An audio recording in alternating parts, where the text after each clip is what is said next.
When Michael Porter Jr. was traded for Cam Johnson, there wasn't a single person in the world who thought this was a bad trade for Denver. It seemed perfect. You get the value of MPJ's shooting whilst getting a better playmaker, a more consistent defender, and a bit less risk of a PR disaster. Like, I'm not saying I'm a misogynist or anything, but I'll throw on some Andrew Tate and see how they react. You even had people like Bill Simmons saying this. The more I thought about it over the last 5 days, I'm like, that's one of the worst trades of the decade.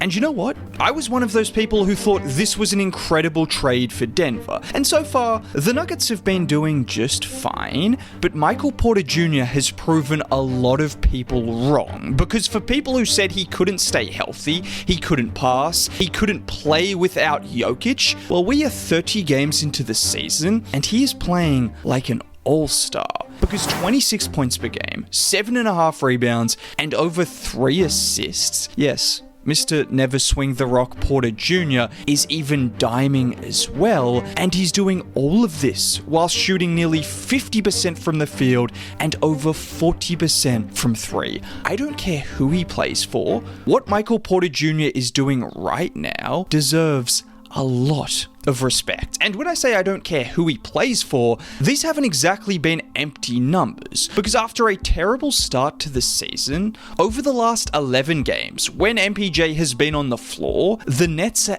8-3 and have a 108 point differential in those games. That is elite, including wins over Philly, Minnesota, Milwaukee, Toronto, and most recently, his former team, all of which MPJ was one of, if not the best player on the floor in those games. And it's just been the consistency which has been remarkable. Because when we saw him in Denver, he was always a consistent player, but it's different to be averaging a consistent 18 points per game as the third option on a team with Nikola Jokic and Jamal Murray and even Aaron Gordon, to now being asked to be the number one option, get the best defender every single night, and be game planned against, and still, he has increased his points and he has maintained his efficiency. As someone who watched him in Denver a lot, I'll be honest, I didn't think he was capable of doing this. And a lot of people who haven't been watching MPJ this season might assume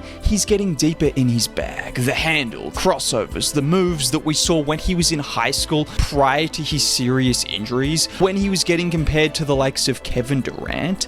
Not exactly.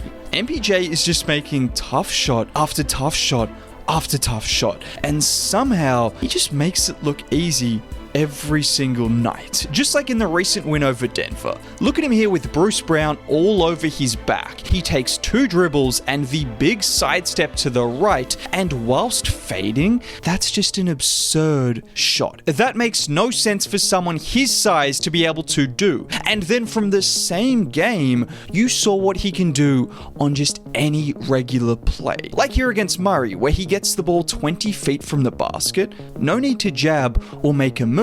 Let me just shoot over the top of you because I'm too tall and I'm too good. And in this game against Denver, in which he had 25, 10, and 5, take a guess how many dribbles he took on those baskets.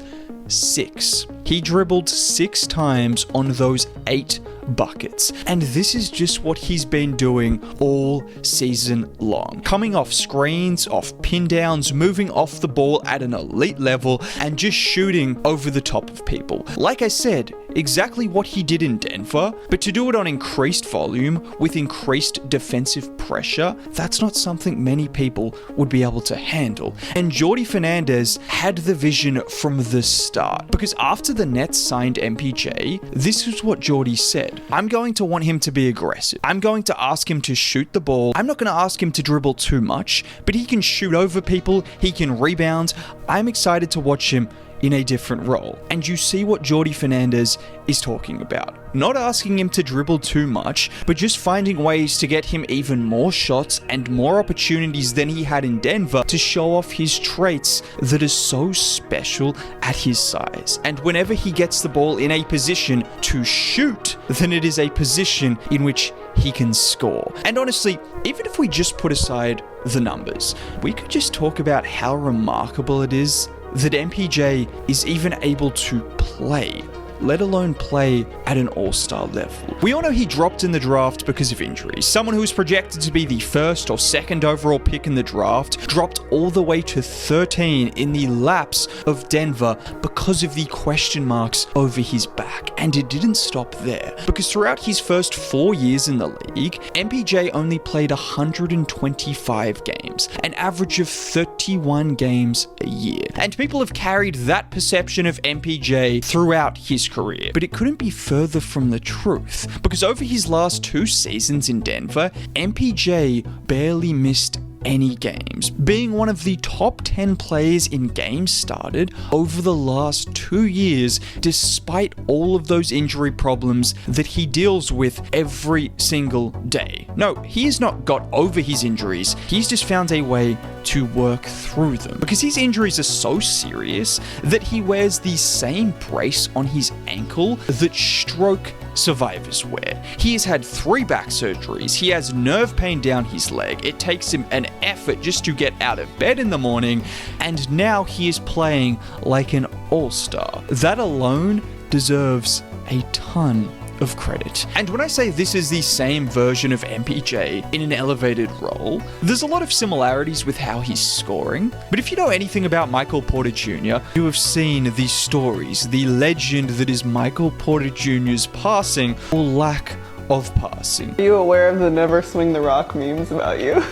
No, I'm aware of the little Michael never swing the rock Porter Jr. But to be completely honest, getting a lot of assists is not my role on the Nuggets. Like, I don't see contests. Well, he has well and truly taken a leap as a playmaker. And if there is one part of MPJ's playmaking that has stood out, it has to be the partnership he has developed with Nicholas Claxton. Like here, where he gets the handoff from Clax, he gets Walsh on his back, and he could settle for the mid-range jumper right there, but he attacks Garza, and once Garza commits, the lob is open, and he's become really good at being patient and drawing the defender. Like here, where he gets the handoff from Claxton, and even with Goga backtracking, MPJ doesn't care, as he still manages to throw that lob to Clax for the U. And it's not just throwing lobs either. Look at him on this play where Claxton slips the screen, and with MPJ drawing Bam, he throws the dime over the top of Bam for the dunk. He is not some elite playmaker right now, he is not a point forward, but I see some similarities between a guy like Clay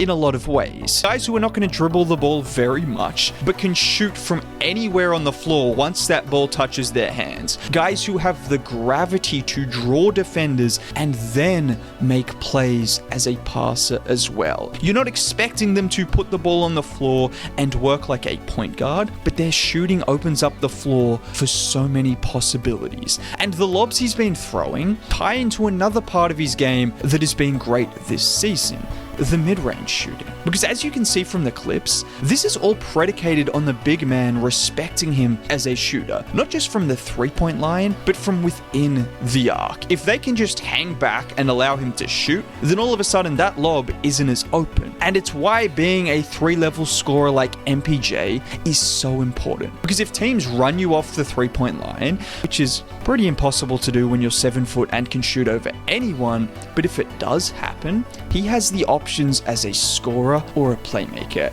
And what he's been doing this season, in spite of the injuries, in spite of playing for the Nets, I'll put my hand up.